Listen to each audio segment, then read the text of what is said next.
This is episode 103.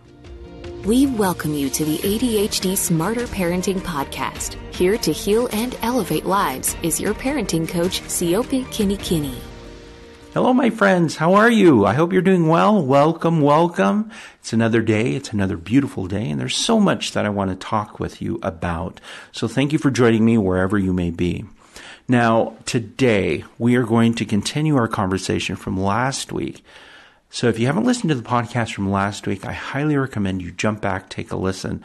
During that podcast, I mentioned the skill of following instructions.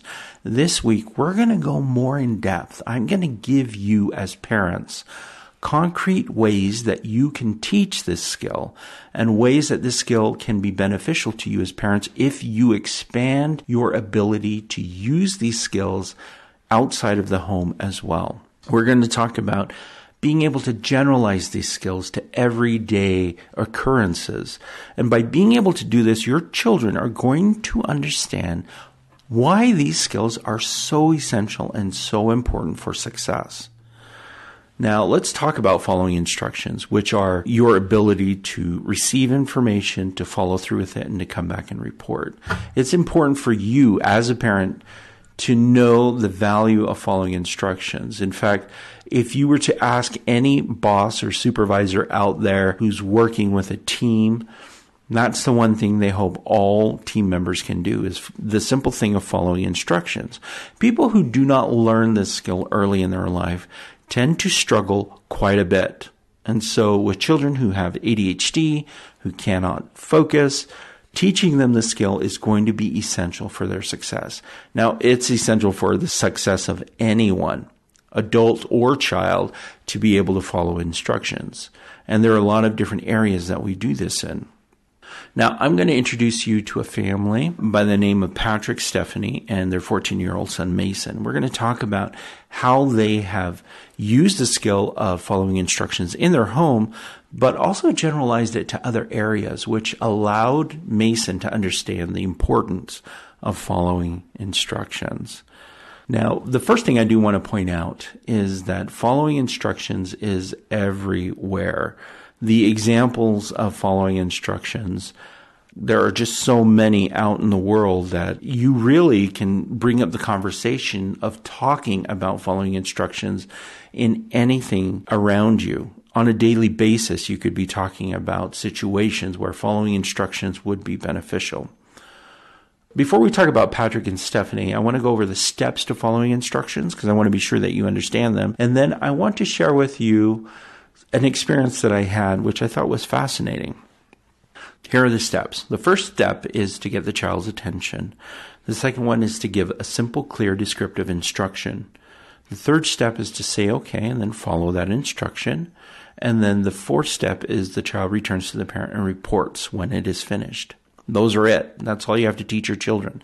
So get the child's attention, give a clear, simple, descriptive instruction, have the child say okay, and then complete the instruction, and then the child returns to the parent and reports when it is finished. Teaching this is super important. And I had an experience a while back when I was working with a family with young children, and we were watching movies. And in helping this parent, the children love Disney movies.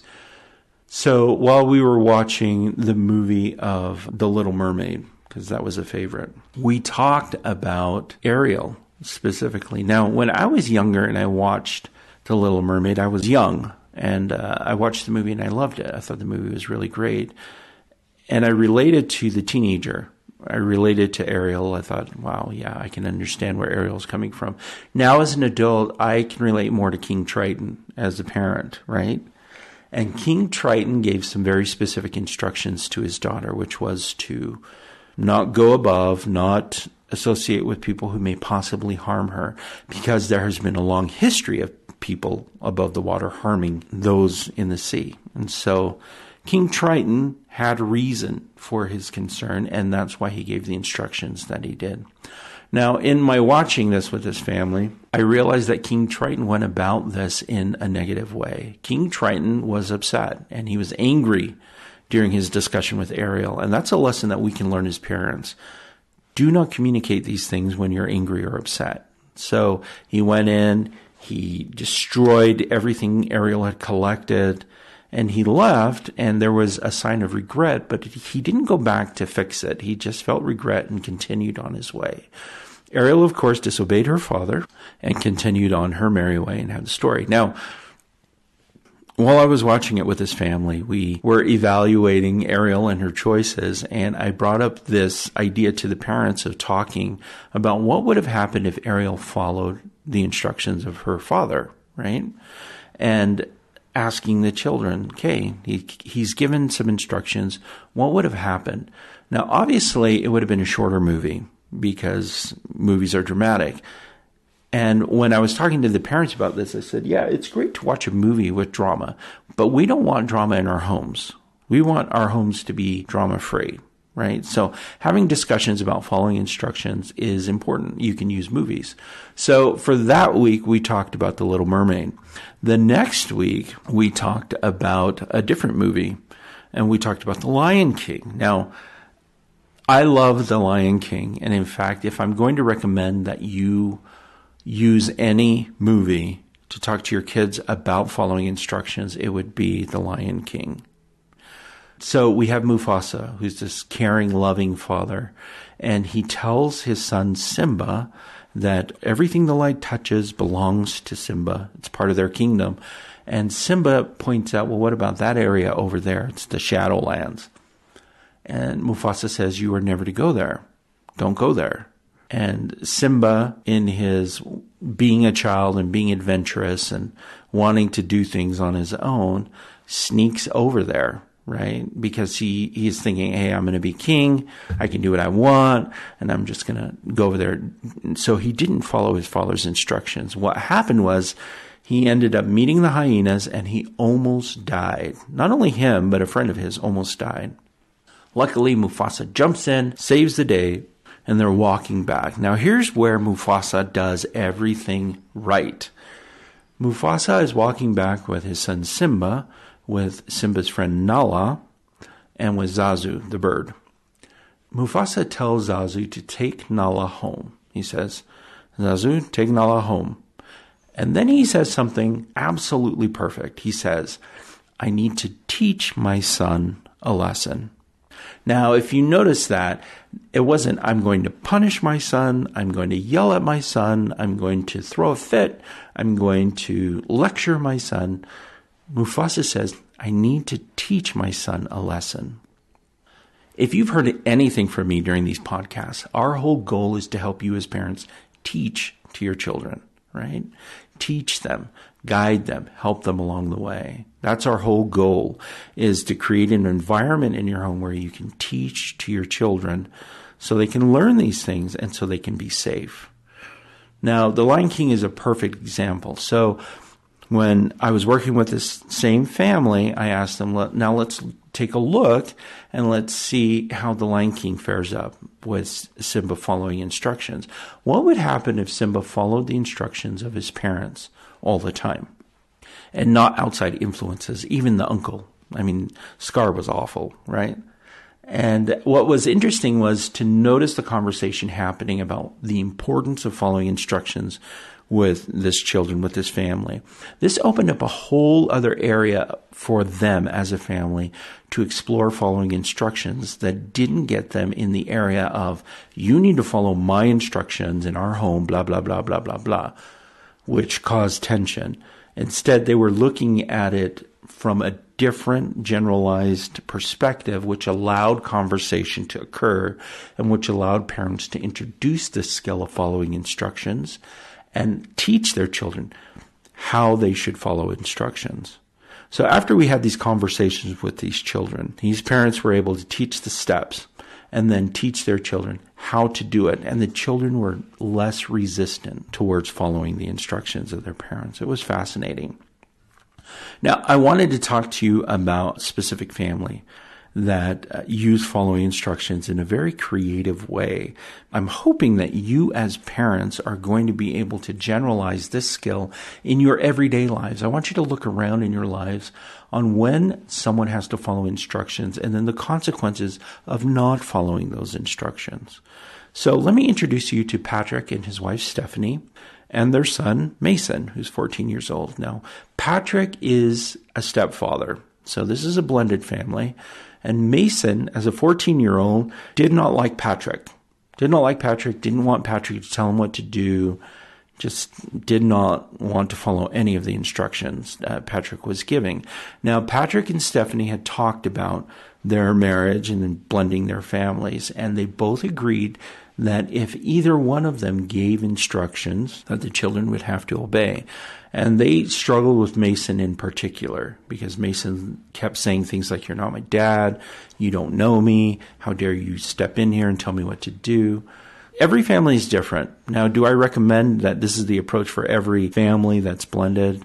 No. In fact, some families make an agreement that only the parent of the child is to give instructions. And every family is different, and you need to operate on the system that you agree to as a blended family, and that's fine. But with Patrick and Stephanie, they wanted their children to obey either of them. Now, with the other children, it was okay, but with Mason in particular, he struggled. He struggled with following instructions. So when I came in, I taught Patrick and Mason and Stephanie the skills. The skill was, again, the steps are to get the child's attention, to give a clear, simple, descriptive instruction, have the child say okay and follow through with the instruction, then the child returns and reports. What I had them do was pick out very specific situations where Mason did not follow instructions in the home. We started off with cleaning his room. Now, already there, when Patrick and Stephanie said he doesn't clean his room when we ask, I told him, that's too big. Let's do something that's smaller. Stephanie was a little hesitant because she thought he's old enough. He's 14. He knows what it means to clean his room. And I said, I get that, but we're going to operate under the assumption that giving him a smaller instruction is an opportunity for him to complete it easier, not as overwhelming, and also provide us an opportunity to praise him, which will reinforce him to continue to follow instructions. So by giving a simple, clear, descriptive instruction, this also opens the door to praise, effectively praising. And we want to do that. We want to encourage, we want to praise, we want to create an environment where children want to follow instructions. So we practiced it. We started off with Patrick giving Mason the instruction of making his bed. And initially we had Mason play the role of Patrick, and Patrick played the role of Mason. So Patrick laid on the bed like Mason does, and Mason came to the door. I was watching this, and they had this written down. So they had the steps in front of them to follow. So Mason came in, and he's like, "Hey, you need to make the bed." And I corrected Mason. I said, "Mason, I want you to say Patrick's name, and I want you to wait until he's looking at you," which is step one, get the child's attention. So Mason came to the door. He said, "Patrick," and then he waited. And Patrick didn't look initially, but eventually Patrick looked at him. I said, "Perfect, okay. Now let's move on to step two, which is give a simple, clear, descriptive instruction." So the idea was that Mason would say, "You need to make the bed." So he said, "Okay, you need to make the bed." Patrick then said, "Okay." Patrick got off the bed. He made the bed, which took just a couple of minutes. And then he came over to Mason and said, "Okay, I finished making the bed." And then Mason's like, "Okay." And I said, "That's it. That's the whole skill right there. It's not that more complicated than that. You hear an instruction. It's simple enough that you can do. You do it. You say, okay, you do it, and then you come back and report." So we practiced this a few times with Mason being the parent so he could get a feel for it and understand it. Then I had Patrick mess up the bed, and we switched roles. So this time Patrick came to the door. Patrick said, "Mason." And Patrick knew exactly what to do because we had practiced it with Mason already. He said, "Mason," waited for Mason to look at him, make eye contact. And then he said, "You need to make your bed." And then Mason said, "Okay." He got up, he made his bed immediately, as he had seen his stepfather do. Then he came to the door and said, "Okay, I made my bed." Now, Mason was not a fan of this skill. He didn't like it because he felt like he was giving up power. He just thought it was dumb. And yet we continually practiced. So we went from making his bed to picking up the clothes on the floor to putting books away on the shelf to clearing his desk. I mean, all these things were done in the room, but they were done in small ways, small increments. So simple, clear, descriptive instructions. This also allowed Patrick the opportunity to praise him every time he followed even these small instructions. So when he was finished, praise, effective praise. And he would help Mason feel that, hey, you've accomplished something great. That's wonderful. And then they would move on. So we started there, and I was there the whole time. And initially with Patrick and with Stephanie, I told them it's important for us to practice the skill where you can watch him do these behaviors that don't take a lot of time. It's important for you to be there to be sure he follows through. So we practiced doing that. Then we went to the bathroom. We practiced brushing teeth and then coming back and reporting while Patrick could sit there and watch. And it was very important because had Patrick chosen to give him an instruction where Mason had to leave and Patrick couldn't watch him do this, the likelihood of Mason just being distracted and doing something else was very high. So it was very important for Patrick and Mason to do it together with smaller steps and smaller things to do around the home in order for him to follow through. And eventually, as he became used to the skill, he could do it. And Patrick could give him instructions like, okay, I need you to go mow the lawn. He would say, okay, go mow the lawn, then come back in. Okay, I finished mowing the lawn. And Patrick didn't have to be there to watch it. So it was a gradual growth into more independence of following the instructions. Now, during this whole process, Mason still did not like the skill of following instructions. And Patrick was worried that Mason would fall back into a poor pattern of behavior. This is where I talked to Patrick and Stephanie about ways we can generalize this skill into everyday life. And this is an important part of you as a parent being able to help your children understand that, hey, following instructions here at home is only the beginning, because as you grow and become more independent, following instructions is going to be essential for your success. As I worked with this family and I got to know them better, I knew that Patrick was coaching Mason's football team. And they did that in a way that they could connect and form a relationship. So my suggestion to Patrick was for him to take the skill of following instructions and use it with the team. Because he was a coach, I wanted him to teach all of the teammates on Mason's team how to follow instructions using these steps, and then to use them during practice and also during games. Now, immediately Patrick was like, that's a great idea. I should do that. Mason was not thrilled, to say the least. But I practiced it with Patrick, and I said, okay, you're going to gather the team together. You're going to go through each of the steps, and then you are going to practice it with them. You want them to be able to follow it through. So he did that, and he reported back that what he did was he sat the team down before practice. He said, okay, we're going to learn this skill, and it's going to be very important for you to follow our instructions as coaches, right? So he said, I'm going to call your name, and what I need you to do is look at me so I know you're paying attention. Then I will give you a clear, simple, descriptive instruction. I need you to acknowledge that you understand it by saying, okay, and then I need you to do it immediately. After you do it, I need you to report back and let me know that you're finished, that you did it. So Patrick was surprised that the kids could do this. In fact, in that environment, following instructions was a great thing. You wanted everyone to follow instructions. You needed someone to guide everyone along the way. So these kids grasped onto this concept, except for Mason, who was like, oh my gosh, I can't believe we're doing this here. This is, he was annoyed at it. So Patrick gave examples and he said, okay, Braden, waited for Braden to look at him. And they said, Braden, I need you to take a lap around the football field. Braden then is to stand up and say, okay, go take a lap around, come back. Okay, I finished my lap. Great, wonderful. Good job, Braden. Thank you for following instructions. And then he went into praise. Now, over the course of time, Patrick noticed something was happening with the team.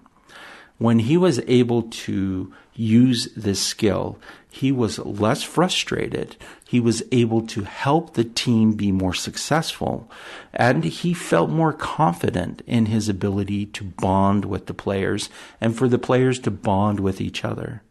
It created this whole environment among the team and became part of the team culture. Now, Mason came aboard because he started to notice these changes happening too, as his friends and his peers followed instructions, even his instructions, because he was a captain on the team. He noticed there was less frustration. There was less screaming and yelling at each other, blaming each other, because they were acknowledging the instructions that they were receiving. They were clear on their communication with each other. And so doing this with Patrick and with Mason, generalizing this skill outside of the home, helped Mason understand, wow, this skill really is important, and I need to learn this in order to succeed in other areas of my life. The possibilities are endless for parents to find ways to teach and to talk about following instructions. Earlier on in this podcast, I had talked about a family and talking about how following instructions is a part of every movie. Every kid's show, every movie involving a child, there's usually someone giving instructions and how the child responds to those instructions. I want you as parents to use these as opportunities to communicate to your children about the importance of following instructions and helping them understand, hey, the character in this show could have avoided a lot of trauma and a lot of problems had they just listened to their parents. Now, I know Disney glorifies the idea that children can be disobedient and be happy in the end, but real life, as we know, can be very, very different. So it's super important for parents to have these conversations about following instructions. Now, the other challenge for you as parents is to generalize following instructions into other areas. Because let's be honest, your children's success in life will be highly dependent on their ability to follow instructions. Now, if you don't believe me, I want you to think about this. When they go to work for a boss, the one thing a boss requires of people that work for him or her is that they're able to follow instructions effectively. When you are married or in a relationship with someone, the ability to follow instructions is essential to happiness and success. When your child is involved in school, for example, they go to college, being able to take information, follow the instructions of professors is essential for their success. Being on a sports team, following instructions is paramount to the outcome of where the team is going to win or not. I mean, all of these require someone who is able to accept instruction and follow it very well. I love this skill. I love this skill for a lot of different reasons, but I love for the clarity that it allows in giving parents the opportunity to really express what it is that they need their child to do, but also clarifying with the child and then providing an avenue to praise your child when they're able to do it well. My challenge to you as parents is to look at other areas where you can start the conversation about following instructions, wherever it may be. So in the first case, it was a movie. That's great. Talk about it. Talk about following instructions and why it's important. Then I need you to examine your lives like Patrick and Stephanie and Mason did. In what areas can we use this skill for greater success for our children and help them see and understand how following instructions will be beneficial to them, whether it be on a sports team, whether it's driving, taking a driving test for older children. Following instructions is essential for success and for safety. So examine and explore other areas outside of what you're doing in your home to generalize this skill to other areas of their lives, and they'll be able to get it. You'll find that the more you're able to generalize these skills, the more powerful your children will feel in using these skills, and the more apt they are to embrace following instructions in the home, because they realize, hey, this is needed. This is for my own success. So that's a little bit of homework for you. And I hope you embrace it. I hope you take it, and this is something that you can absolutely use in your own families. Obviously, my goal in providing these podcasts is for you to listen and to be able to apply or use what we're talking about in your everyday lives. I want you to be able to absorb this. I want you to be able to use this, listen to a podcast and say, hey, I learned something and I'm going to implement it and try it out this week. So that's what I want you to do with following instructions. Then go back, print out the steps to this skill. You can find it on the Smarter Parenting website. I'm going to tell you what they are because they're so simple. Get the child's attention.